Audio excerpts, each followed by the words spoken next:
শাপলা চেয়েছিল কিন্তু নাগরিক ঐক্য মাহমুদুর রহমান মান্নার যে দল আছে নাগরিক ঐক্য তো ওরা কিন্তু প্রথম চেয়েছিল, একবার দরখাস্ত দিয়েছে, তারপর আমার সাথে ওনাদের ডেলিগেশন দেখা করেছে।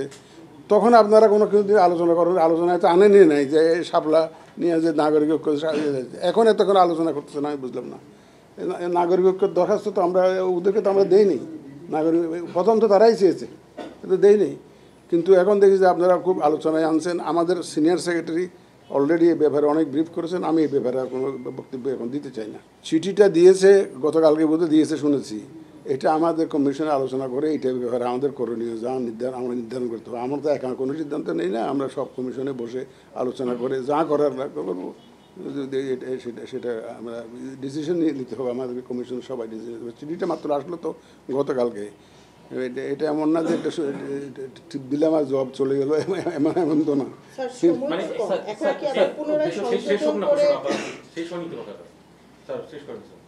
না, বললাম যে জন্য আমাদের তো একটা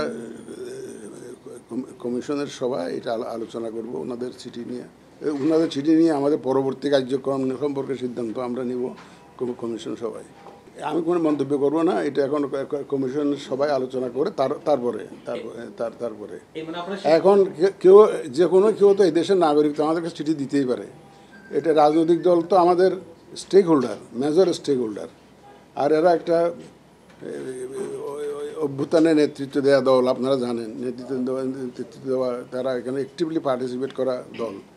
সুতরাং এবং তারা একটা চিঠি দিয়েছে, এই চিঠি দেওয়ার মধ্যে আমি কোনো অসুবিধা দেখি না।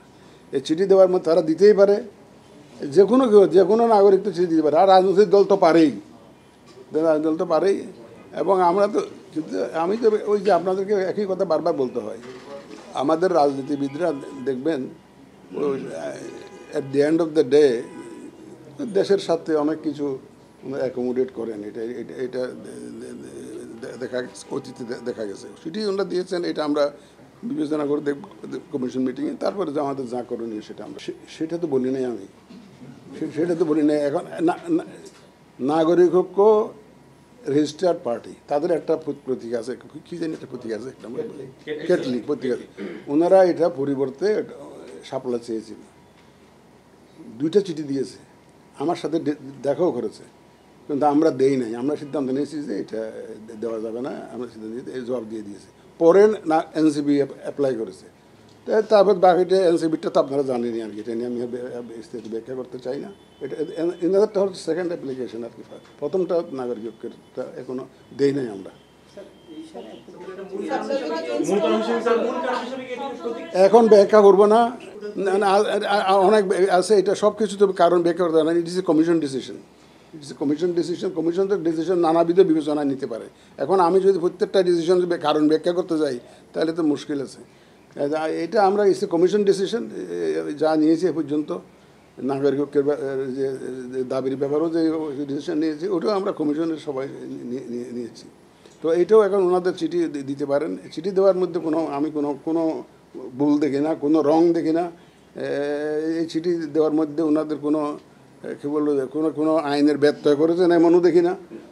ওনারা চিঠি দিতেই পারেন, এটা দে are always welcome to right. আপনারা যদি কোনো চিঠি দিতে চান, দিচ্ছেন না একটা, ওই যে সংশোধন করার জন্য, আপনার নীতিমালা সংশোধন করার জন্য, তো চিঠি তো আপনারা দিতেই পারেন, যে কোনো কেউ দিতে পারে, এটা কোনো রাজনীতিবিদরা অনেক কথা বলেন, এটা ওনাদের বলার অধিকার আছে, ওনারা বলতে পারেন।